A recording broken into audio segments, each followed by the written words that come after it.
I'm very excited to be here today and tell you about what's going on with the CWB Welding Foundation.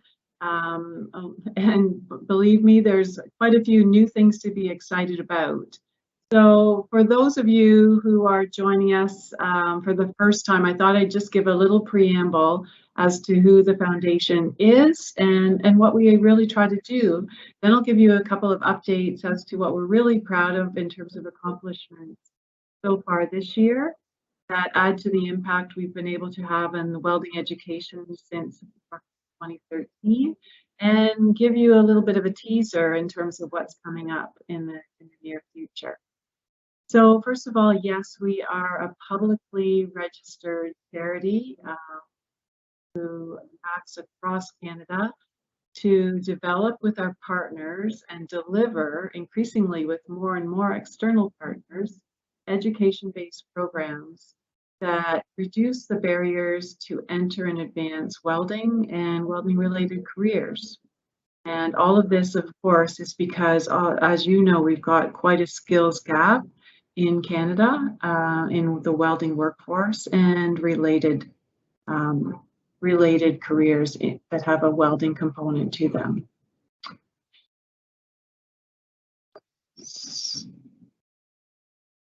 So quickly, our vision is to support Canadian industry needs for the sustainable, highly skilled professional workforce that drives our economy.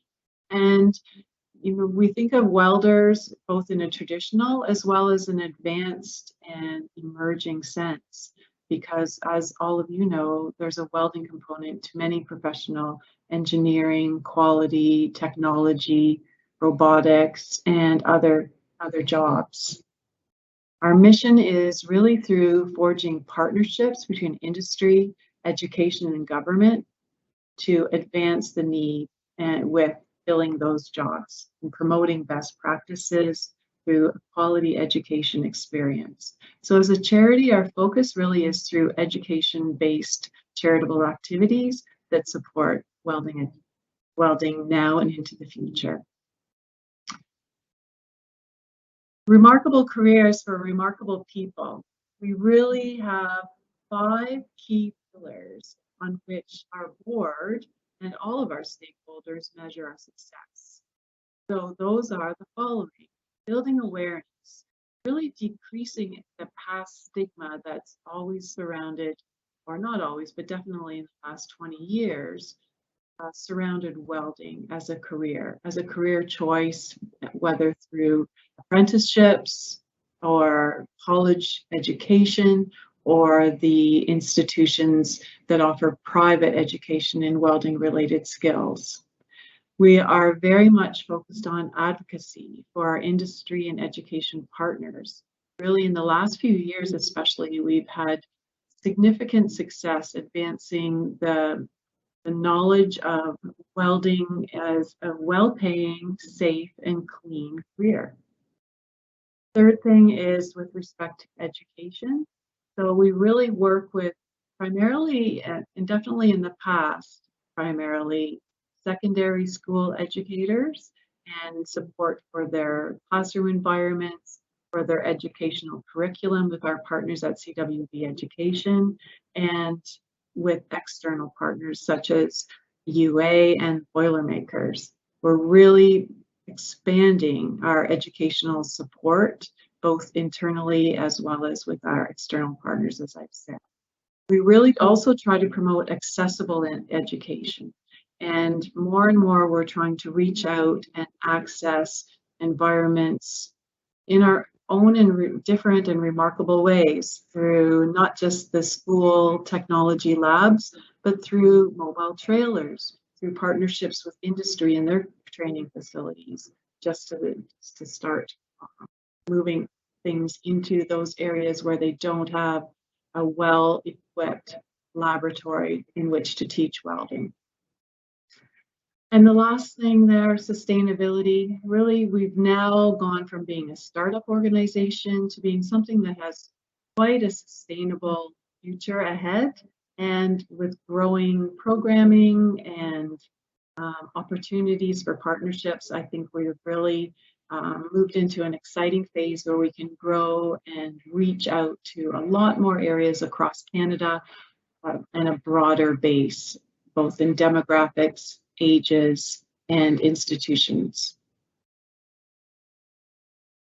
So as all of us have gone through the last year and a half, having to make some changes in the way we do our business and pivoting to new things, we spent the roughly last 15 months in looking at all of our programs and really nailing down how we could improve them.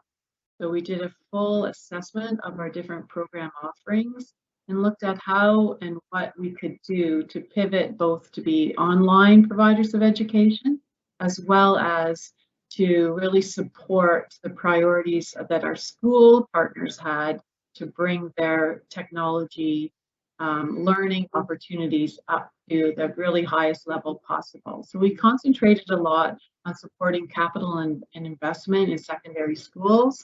And then we pivoted where we could quickly to virtual learning through a number of partnerships with organizations such as Skills and specific institutions offering online training. Over the past summer, we were really excited to be able to relaunch some of our really key and signature programs. Number one, the Women of Steel program, which is an introductory program for women interested in exploring welding as a career. And we were able to offer 3 of those programs this past summer in July.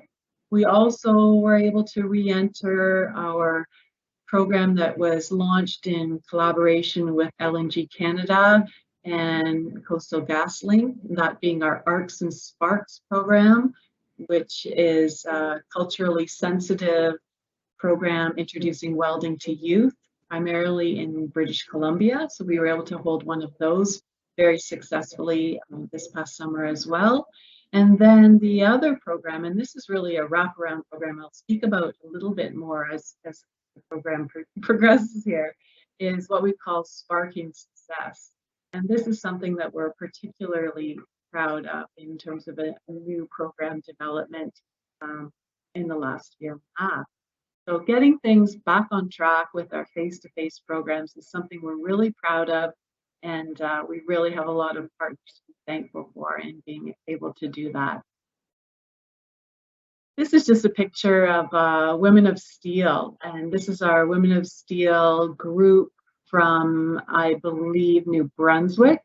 As you can see, it's a program that really supports advocacy for women in the trades, accessibility of education, and gives them a 5-day introduction to welding, safety, welding techniques. And what we like to do is partner with industry in the area so that in 5 days we can introduce the participants in our programs to a welding process that it really is needed or used by the key industry partners who need welders going forward.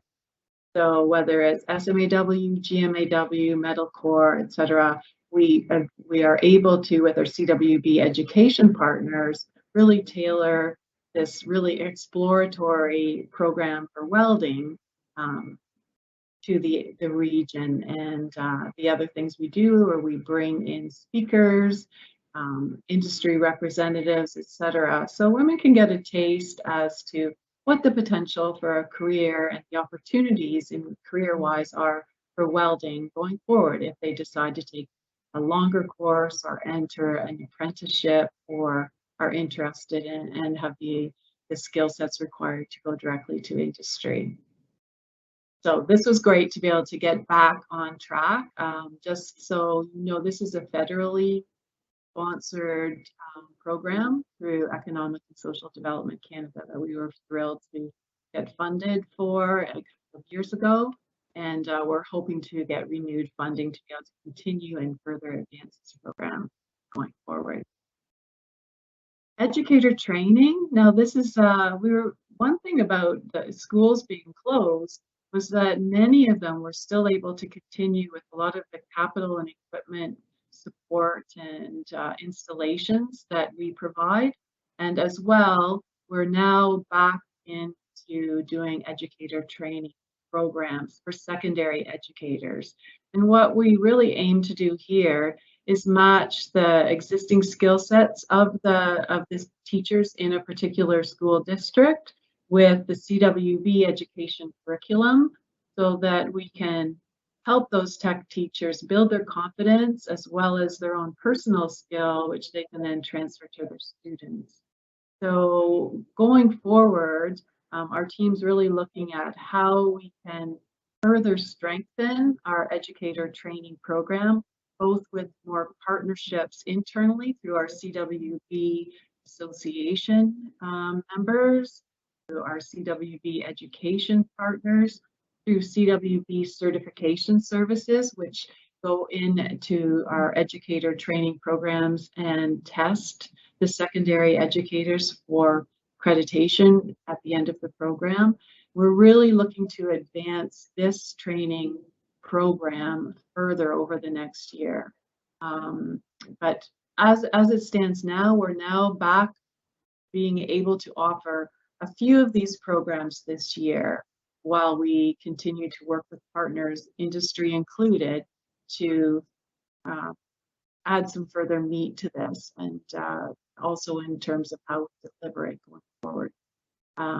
So Sparking Success model that I referred to earlier is actually a bit of a wraparound, because what we ensure are that facilities are safe, modern, and industry compliant for the educators as well as students to get a taste of what the future might hold, and for industry to feel confident that students are getting a good introduction to welding through our secondary school programs and adult programming that we have. We support that safe, modern facility through capital investment. We do, as you know, a number of awareness programs, and those are predominantly our camps, as well as sponsorships of skills competitions and other exploratory virtual and face-to-face programs. And then the educator training is a vital component of Sparking Success as well. And the last but not least are industry partnerships, because the best way to encourage students and and also inform them, their families, their teachers, is for industry to be involved from the get-go as well. So that's a huge focus for us, more so than ever. A couple of case studies I wanted to give you in terms of how Sparking Success has really gotten off to a great start in the last year and a half with CWB Welding Foundation. And I really want to highlight and thank our partners in the nuclear industry in Ontario for working with us to develop a Sparking Success program in two major areas of Ontario so far. Those being areas supported and by Bruce Power, so Bruce, Grey, Wellington counties, as well as Durham County, just on the further north. So what we worked on with our partners at OPT and Bruce Power was a Sparking Success impact pyramid, where really what we're trying to do, if you look at the triangle pyramid on the left, we established goals working with those partners. Number one, getting students interested in taking the course offered by their secondary school. Number two, supporting the education at a very basic level, and then moving up to goals 3, 4, etc., supporting what the nuclear industry was really needing to come out of our secondary school system and going to post-secondary and apprenticeships, which was pipe trades and high-pressure welders. So what we've seen so far, this program is really not quite a year old, is demonstrated in the table to the right, where you can see that we've involved so far 8 different secondary schools. We've had over 700 students benefit through new equipment that was put into those schools. We've had 10 of those students, and I think the number is continuing to increase, who have participated in a UA advanced welding training program. We've had six students pursuing further welding education or welding careers, and the details are there. We've been able to invest and get co-investment for 20 industry-grade multi-process welding machines and one simulator and a plasma cutter. And you can see the investment there, a pretty high return on that investment so far. So we're really thrilled to have industry partners, our union partners, and our schools and the OYAP program working with CWB Welding Foundation and working with our CWB Education and Certification and Association, really looking at how we advance welding education in a very holistic way. Another just recently announced Sparking Success program is something we're doing with Scotiabank. And this is something we're especially proud of because the first time, to be truthful, that a corporation without any direct link to welding, so to speak, has supported the CWB Welding Foundation. So this is a program that's focused on providing a benefit to Indigenous youth up in the Thunder Bay region, where there are a number of secondary schools, there are jobs and really worthwhile, high-paying, exciting careers related to welding, and yet they really need some support in terms of bringing welding education to the region. So there's a couple of programs that we're supporting there, and just getting off to the first phase, which is upgrading 5 different high schools with welding equipment. And so really proud to be able to tell you about this and look forward to telling you the impact of that going forward. I wanted to talk a little bit about capital and equipment funding, because this is an area where we see huge investment and also huge opportunities for industry to get involved with the school, because we can build it, but we need you to come. Paraphrasing a great movie. But so far this year, we have been able to support 30 secondary schools, and our range of investment really goes from $5,000 to about $80,000-$90,000 per institution. But what we see is a huge amount of co-investment that draws from school boards as well as regional partners and industry in those regions. So far this year, we have put $530,000 worth of capital equipment into roughly 31 projects. And the impact is, as you can see, many times that.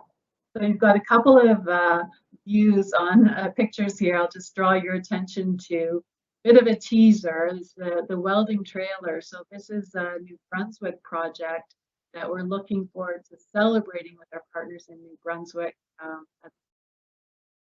And that will be something that moves across different schools in rural New Brunswick, providing welding education.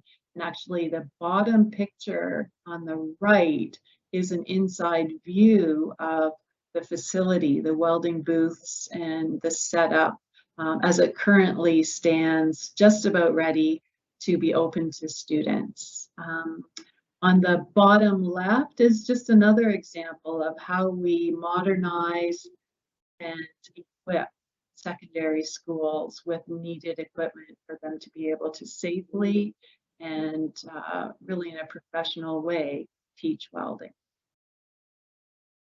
So that's our capital and equipment funding, and we were very fortunate because during COVID this could continue and schools were able in most cases to continue with the installation and setup of the equipment so that it was ready to go when the schools opened this past September.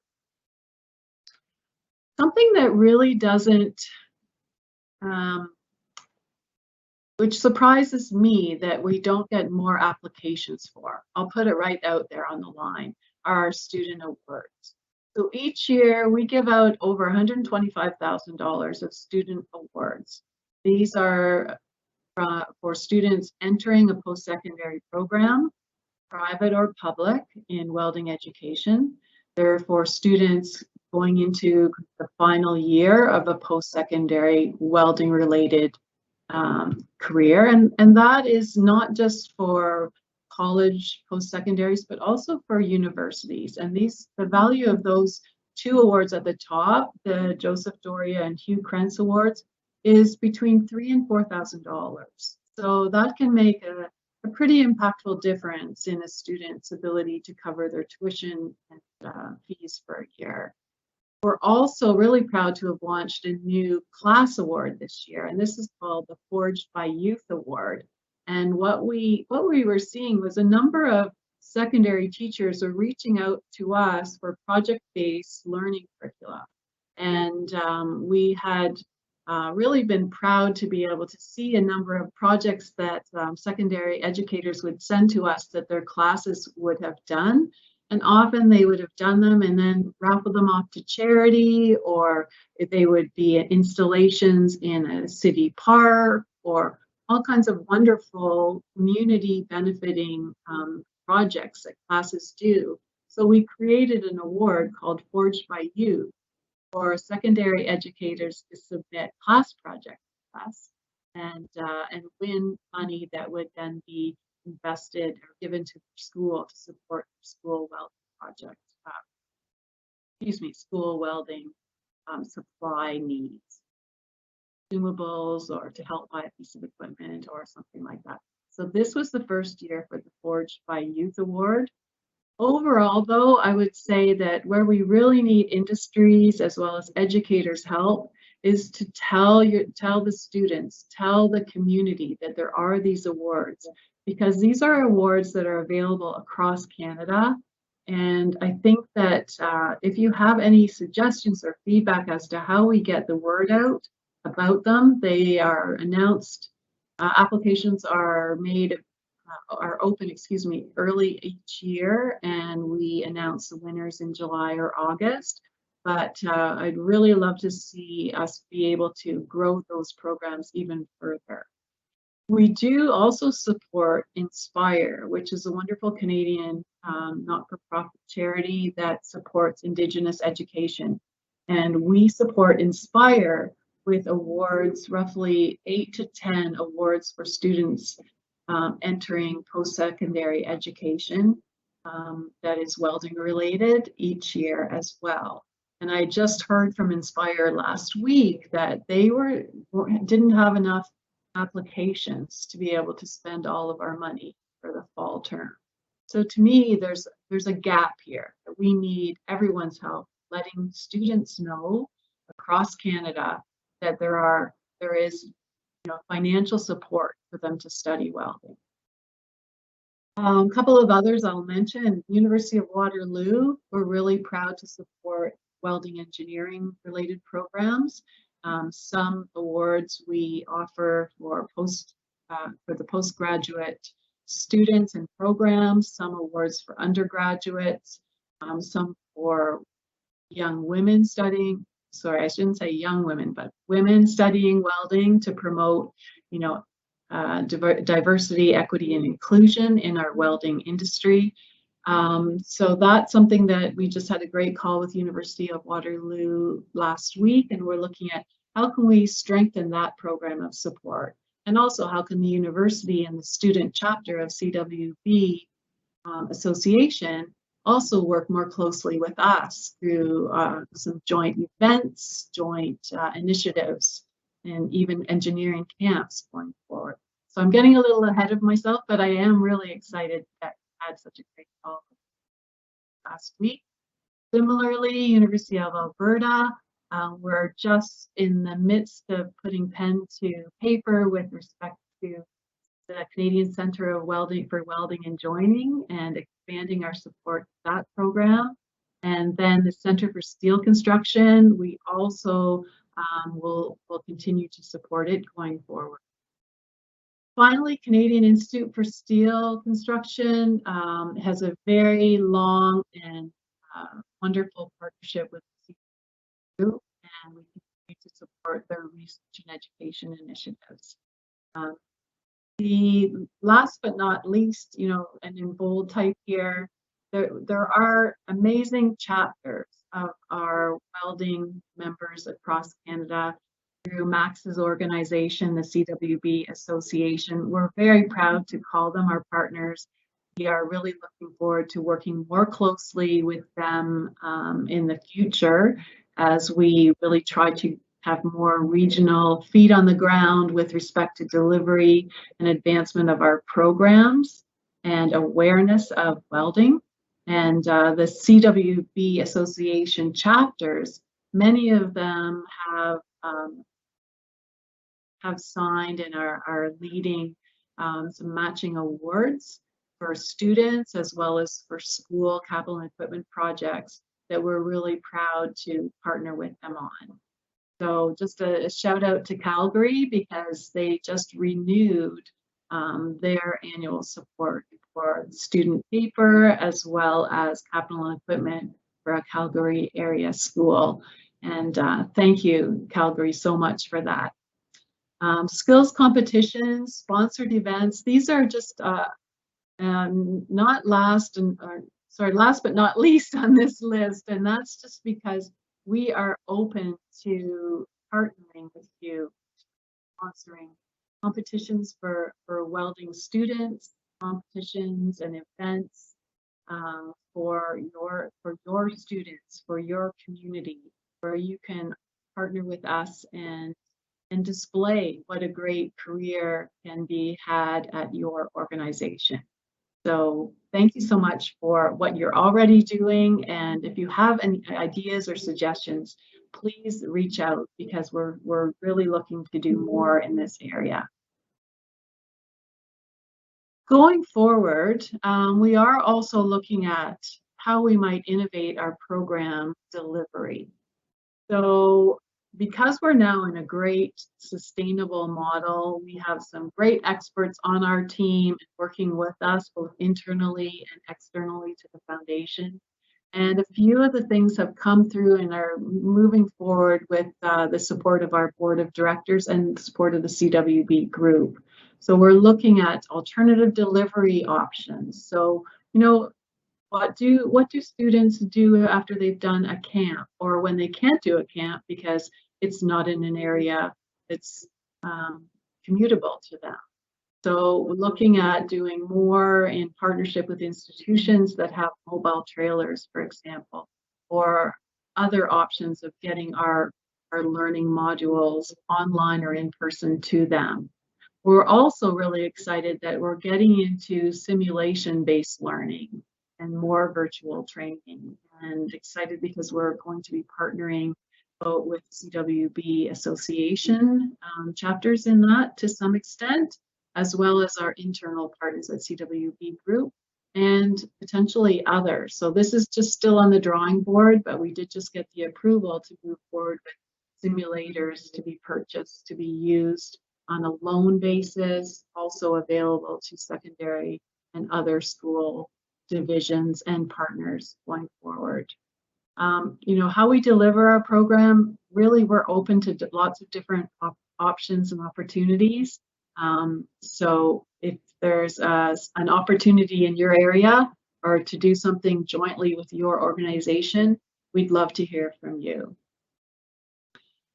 The other thing is that, you know, I guess one of the things I'm trying to say, but I want to say it really clearly here, is that the CWB Welding Foundation is really a business development tool that for you to use.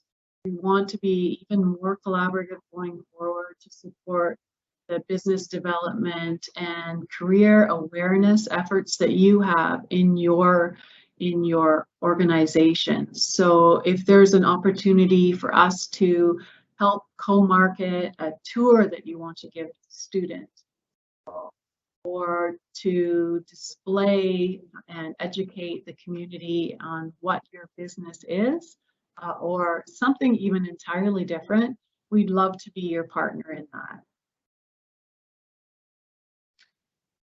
This is just a bit of a graphic showing kind of where we're going in terms of program development. Because you've heard sort of what we do now, what we're starting to do going forward, and where we are seeing ourselves, 3 to 5 years from now.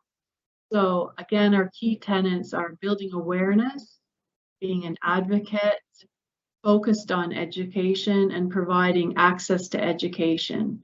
And the different ways that we see ourselves moving going forward is through more programming, mentorship, advocacy, being in the workplace, supporting your workplace initiatives, and building our awards. A number of the things that I've spoken about over the last few minutes, but also there's lots of opportunities to build upon this wheel going forward. So our team at the foundation is quite small. There's 6 of us, and our reach is through partnership, internal and external. Educators, industry, government, association members, etc. And we'd just love to hear more from you. So just kind of my last slide is really just wanting to again drive home the fact that industry and education partnerships are what ignite the spark and help us to be successful. And how can you help? Well, share our story. If there's an opportunity for us to work together, please reach out. Introduce us. Tell students and others about our awards and our programs.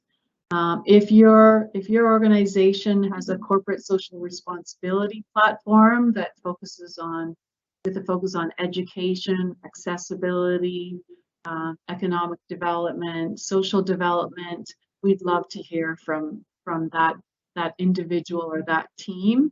And if you could make an introduction for us, that would be great. We can deliver impactful results. We've now got a really growing track record of doing that, and it's our raison d'etre. You can also help if you have an organization that provides matching funds or has an employee donation platform, as in Canada Helps or Benevity. If there's a way that you could introduce us to that team in your organization, we'd love to tell them our story. Finally, individually, how can you help? Well, we depend on school ambassadors doing outreach in your regional communities and schools. And we're also always looking for volunteers, whether those are to judge skills-based competitions, to go into a school and talk about career opportunities, or just help out with one of our camps as being a volunteer, helping the students to learn welding skills. And you probably have a lot of more ideas that aren't on this slide, and so truly we'd love to hear more. To that, we do have a virtual booth at the CanWeld conference. Please visit our booth where you can speak to some really great people and share your story, ask any questions, and give us your ideas and suggestions. And we'd love to hear more.